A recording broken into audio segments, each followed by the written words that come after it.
The moose calf was standing in the shallows of the northeast pond when Helen Marsh came down to check the water level on the second Monday of May, 1933, and her first thought was that she was seeing something wrong with the light. Her second thought was that the light was fine and there was a moose calf in her pond, alone, which was not a thing that happened without a reason, and the reason was always the same. She stood at the pond's edge and looked at him for a long moment.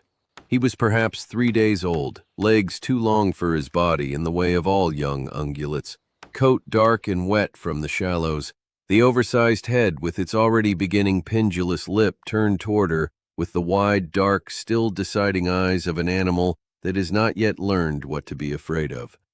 He was alone. She looked at the tree line. She walked the perimeter of the pond in both directions and found what she had expected to find. The cow, not moving, at the far edge of the birch stand, down for 2 days at least, from what the ground showed. She went back to the calf. He was still in the shallows. He was shivering. She waded in after him. She did not think much about what she was doing in the moment of doing it, because thinking too much in a moment like that was how you talked yourself out of the right thing. She got her arms around him. He was perhaps 30 pounds, all legs, briefly surprised by her, and carried him out of the water and up to the barn, which was the only warm place with sufficient space for an animal that was going to become very much larger. She put him in the large stall with straw and a lamp, and went to get the bottle she had not needed since the last spring lamb 2 years ago, and she stayed in the barn until morning. By morning, he was standing and taking milk from the bottle with the focused, earnest determination of an animal that has decided to continue. She named him August, for the month she intended him to reach, and did not think past that yet. The farm was 80 acres in the northeast kingdom of Vermont, hill pasture and wood lot, and the northeast pond with its cattail border and the birch stand beyond, and it had been her father's before it was hers. Orleans County in 1933 was the kind of place that did not change quickly and did not apologize for it. A country of long winters and short summers, and people who had learned to make their arithmetic work on both. George Marsh had farmed it with the particular Vermont stubbornness of a man who considered the land's difficulty a point in its favor, and when he died in 1929, he left Helen the 80 acres, 2 dairy cows, and the habit of managing things without making a production of it. She had been running the farm since then with the dairy income and 4 guest rooms that she rented to summer visitors, school teachers, and ministers, and the occasional family from Burlington who wanted a week of quiet at $1.50 a night, which kept the tax bill paid and not much else. The Depression had reached the Northeast Kingdom in 1931 in the specific way it reached everywhere, quietly, through the prices. Butter had dropped, milk had dropped. The summer guests had dropped to 2 or 3 a year from the 7 or 8 she had counted on. Helen had been managing this the same way she managed everything, by doing the arithmetic and finding the next number. She had not anticipated that the next number would arrive in a pond. August grew at the rate that only a moose can grow, visibly, by the week, sometimes it seemed by the day, with the particular biomechanical determination of an animal that needs to get large and does so without apology. She had read what she could find about moose management, which was limited to a few pages in a Maine Agriculture Extension Bulletin from 1921 and a longer piece in a Canadian naturalist journal she found at the Newport Library, and both sources agreed on the fundamental point. A moose that associates a human with food and safety in its first weeks will carry that association for life. By July, he was past Helen's shoulder. By September, he stood at her full height at the withers, and his first spike antlers were coming in, velvet-covered, strange and new-looking on his head, which he carried with the considering expression of an animal that is aware something has changed about his silhouette and is deciding how he feels about it. He was not tame in the conventional sense. He was habituated, which is a different and in some ways more interesting thing. He knew Helen's footstep on the path from the barn. He knew the sound of the bucket she used to carry his willow shoots. She had learned his preference in June when he had ignored the grain she offered and walked to the pond edge and pulled a willow branch himself, and she had understood and adjusted. He came to the fence at the northeast pasture when she came down at dusk. He did not follow her into spaces he considered hers, and she did not try to follow him into the birch stand, and on this mutual understanding they built a relationship that was functional and specific and not like anything else she had ever managed. The county had opinions, because the county always had opinions, and a woman in the Northeast Kingdom raising a bull moose calf in her barn was not something the county had prior experience forming opinions about. Herb Aldrich from the North Road stopped his truck and told her he had heard she had taken in a moose. She confirmed it. He told her it would kill her eventually. She told him probably not if she was careful. He mentioned the Vermont game warden. She told him she had already spoken to Warden Gould in Newport, who had documented the orphan status and given her a letter of authorization she kept in the tin box with the farm deed, a fact she had attended to in June before the county had time to form opinions about it. Herb allowed that he hadn't known they did that and drove on. The letter from the Burlington Audubon Society chapter arrived in October. She had not written to them. James Whitmore, the chapter president, wrote that he had heard through a fellow naturalist in the county about an orphaned bull moose being raised on private land in Orleans County, and that the society would be interested in arranging a visit if she was amenable.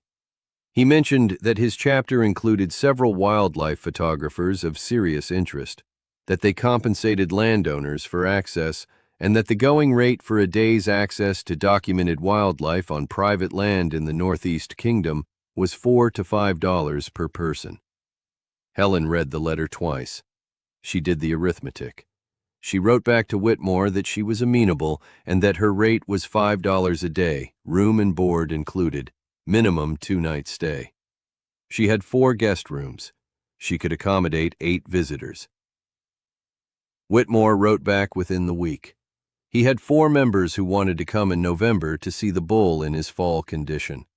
He enclosed a check for an advance deposit.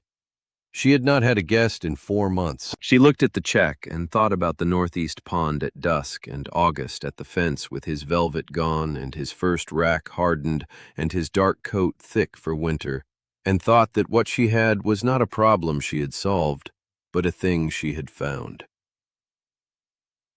Before we find out what happens when the Boston naturalists arrive, tell us in the comments where you're watching from. This channel reaches people from all across the country, and we love knowing where our stories land. If you haven't subscribed yet, hit that button now. We have new stories every week. The November guests came on a Friday. 3 Audubon members and 1 additional person introduced by letter as James Alcott, a wildlife correspondent for the Boston Globe, who had asked to accompany the group at his own expense and who had his own camera equipment and his own professional interest in the story. She opened the farmhouse door when she heard the automobile on the road, and 3 men in good city coats were coming up the path with camera bags, and behind them a 4th man who was carrying a Graflex press camera by its handle and looking, before he looked at her, toward the northeast pasture tree line. He looked at her second. He was broad-shouldered and chestnut-haired, with dark green eyes that shifted from the tree line to her face with the same attention they had given the tree line, which she noted as a quality of a person who looks at things with equal seriousness, regardless of whether the thing is an animal or a person. James Alcott, he told her. He held out his hand. Helen Marsh, she shook it. She showed them all to their rooms. At supper, she answered questions about August with the same directness she brought to everything: his weight now, his antler development, his habits at the pond, what he ate and when. Alcott asked 2 questions while the other 3 asked 8, and his 2 questions were the ones that required her to think before answering. He asked how her management of his early diet had affected his current health, which was a question about her specific choices, rather than about August in general. He asked whether she thought the habituation would hold as he grew into a mature bull, which was a question about the long term that nobody else had thought to ask yet. She didn't know for certain. She expected it would if she managed the boundaries correctly and didn't let it tip into dependency, and she was watching for the signs. He was quiet for a moment. Then, that was a more considered answer than he had expected. She didn't know what answer he had expected, but she generally tried to say accurate things. He almost smiled. He went back to his supper. The next morning at dusk, she took the group to the northeast pasture fence. She carried the willow shoots in the bucket and set them on the fence post, and they waited in the November cold with their cameras and their breath coming white in the air. Alcott stood slightly back from the group, which she noticed he had positioned himself to photograph not just the moose, but the other people at the fence, which was a different instinct from the others and a more interesting one. August came out of the birch stand at dusk the way he always did, with the particular slow enormity of an animal that does not hurry because nothing requires him to. He stood 4 feet taller than any deer in the county, and his first full rack, hardened now, the velvet long shed, spread 4 feet wide and caught the last light in a way that made several of the photographers audibly exhale. He walked to the fence with the considered calm of an animal that has decided this is an acceptable arrangement, and takes the willow shoots from Helen's hand one by one while the cameras worked around him. He was not performing, he was simply there, which was the thing that made him worth photographing. Alcott wrote about it in the Globe 3 weeks later. Helen had not expected this, and had not asked for it. The piece ran in the Saturday Nature column under the headline, "Vermont Woman Raises Bull Moose to Remarkable Size." It was accurate and specific, and it used her name and the farm's location, and mentioned that the property offered accommodation to wildlife observers at $5 a day. She received 14 letters in December. She wrote back to each one. She could take 8 guests at a time, minimum 2 nights, $5 a day including all meals. She booked the first week of February, the first week of March, and 2 weeks in April before she stopped taking reservations because she had run out of spring. The arithmetic had changed. February guests arrived in the cold. April guests came in the mud season. Summer guests arrived in June from Boston and New York, and once from as far as Philadelphia, a family of 4 with a serious camera and a letter from the Massachusetts Audubon Society introducing them as member naturalists of particular interest. Helen managed the guest schedule with the same methodical attention she gave everything: who was coming when, what they needed, how to manage the groups so that August's visits remained on his schedule and not theirs, because a moose that felt managed was a moose that left, and August leaving would end everything. Alcott came back in April. Not on an assignment, he made this clear when he wrote to ask about availability. He came as a paying guest, he told her, with a secondary interest in photographing the spring velvet growth if she would permit it. She wrote back and said there was a room available and the rate was $5 a day. He arrived on a Wednesday and stayed 11 days, which was longer than any other guest had stayed. He worked quietly. He was out at the pond at dawn and at dusk and in the late afternoon, and otherwise he left her to the running of the farm, which she appreciated in the specific way you appreciate a person who understands that your work is not a backdrop to their visit. He helped without being asked when something needed helping with, carrying feed, setting fence posts, splitting wood for the guest rooms on a cold April morning that came in harder than expected. He did not explain or announce this.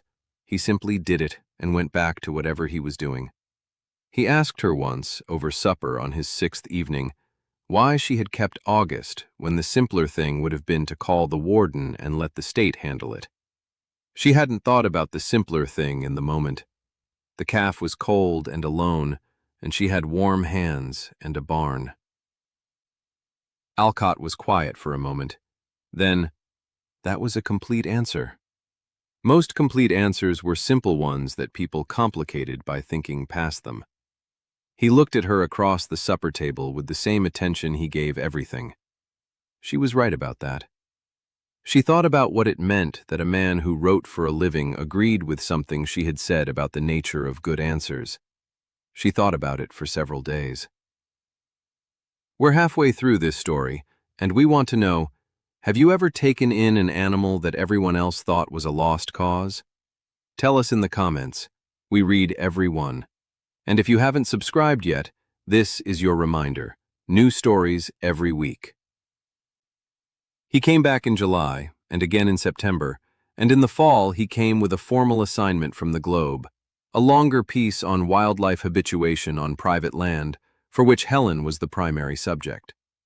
He interviewed her over 3 evenings at the kitchen table, his notebook open, and she answered everything directly, which he later told her made the piece easier to write than most things he wrote. The piece ran in November. It was longer and more serious than the first one, and it was picked up by 2 other newspapers and reprinted in the Audubon Society's quarterly journal. Helen received 43 letters in December. She built a second guest cabin that fall. She had been thinking about it since June. The farmhouse had 4 rooms, but the demand was outpacing what 4 rooms could hold, and a cabin with 2 additional beds, properly built and properly weatherproofed, could carry a second group independently. Alcott helped with the framing on his September stay, because he had spent 2 summers working construction in his 20s and knew timber framing, and she had specified every dimension, and he built what she specified. The cabin was finished in October and booked through March before the snow came. The guest income for 1934 was $260, which was more than the farm had generated in any year since her father had bought it. She deposited it at the Newport Bank and paid the property tax and the dairy feed bill and the timber lease on the back 40, and what remained she set aside for the second season's improvements, a proper path to the pond with drainage so the guests didn't ruin their boots in the mud, and a covered observation platform at the northeast pasture fence that would let people stand in the rain without losing the experience. Alcott came in December. This was his 5th visit in 18 months, which was different from being a guest, and they had both known this for some time without naming it. He came on a Thursday and stayed through the following Wednesday, and they worked on the farm and walked the property in the December cold and had supper every evening at the kitchen table and talked about the operation and the moose and the spring bookings and the second cabin improvements and the things that mattered. The way 2 people talk when they have stopped performing conversation and are simply having it. On the Sunday, he came down to the northeast pond with her at dusk. They stood at the frozen edge in the December cold, and the birch trees were bare, and the sky was going from pale gold to blue-gray behind the hills, and August came to the fence with the slow, enormous certainty of an animal that knows the schedule and keeps it. He stood at the fence in the fading light with his rack in winter condition, wide and dark against the sky, and took the willow shoots from Helen's hand the way he always had, and his breath came white in the cold air. Alcott stood beside her at the fence with his hat in his hands, which she noticed because he never had his hat in his hands when there was no reason to. He waited until August had finished and moved back toward the birch stand in his slow way, unhurried, enormous, already part of the darkening landscape. Then Alcott told her he had been coming to this farm since November of the year before. He had written about her twice for honest reasons and had kept coming back for reasons that were not professional, which he had been honest with himself about for some time and was now being honest with her about. He had not planned on finding what he found here when he came the first time, but he had found it, and he would like to ask her to marry him if she was willing to hear the question. He put it plainly, with the accuracy he brought to everything he wrote and said. She looked at the northeast pond in the December last light, the ice and the bare birches and the far dark shape of August at the tree line, and thought about a May morning and a moose calf in cold water and the decision that had been simple in the moment and had turned out to be everything. Yes. She put it the way she put everything she meant, directly, without excess, in the certain knowledge that it was the right answer. He put his hat back on. He reached over and took her hand on the fence rail, and she let him, and the Vermont December held them both in the particular quiet of a farm at dusk when the work is done and the animals are settled and the light is going the way light does in the Northeast Kingdom, gradually, then all at once. They married in March at the Newport Courthouse in Orleans County, with the farm's nearest neighbor, Herb Aldrich, and Alcott's editor from the Globe as witnesses. Herb, who had said in May of 1933 that the moose would kill her eventually, shook her hand after the ceremony and said he had been wrong about that and several other things, which she accepted as the considerable gesture it was. Alcott brought his work to Vermont. He continued writing for the Globe from the farmhouse table, which had good light in the mornings, and he continued writing about wildlife and conservation for the Audubon Quarterly, and 3 of his pieces in 1935 mentioned the Northeast Kingdom operation specifically and drove additional reservations. He understood that the operation was hers, her arithmetic, her moose, her guest management, and he contributed to it without taking it over, which was the only basis on which it could have worked and which they had both understood without needing to say it. The spring of 1935 came early to Orleans County. The snow went off the northeast pasture in the first week of April, and the pond opened by the 15th, and August came out of the winter birch stand one morning with his new velvet just beginning, pale and tender on the fresh antler growth, and walked to the fence and looked at Helen with his large dark eyes and waited for what he had always been given. She brought the willow shoots. The first spring guests of 1935 arrived on a Saturday in late April, 2 naturalists from Boston and a bird photographer from New York who had read Alcott's November piece and written in January. They came up the farm road in a motor car and parked at the gate and stood looking at the property with the particular quality of people arriving somewhere they have been thinking about for months. Helen went out to meet them at the gate. Behind the farmhouse, the second cabin stood finished and weatherproofed. The pond path had its drainage and the observation platform its roof.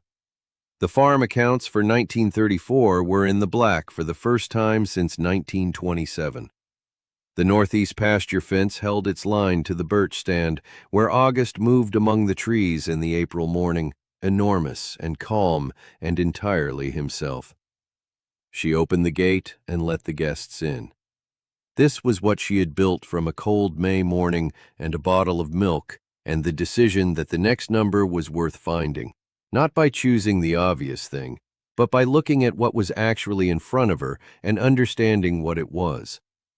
The county had said the moose would kill her. The county had not been watching carefully enough. She had been watching carefully from the beginning. That was always the difference. If you've made it to the end of this story, thank you. Leave a comment below. Have you ever found something, an animal, a place, a person, that changed the shape of your life in ways you couldn't have planned? Tell us. Your stories are what makes this community what it is. Subscribe if you haven't already. We'll have a new story for you next week.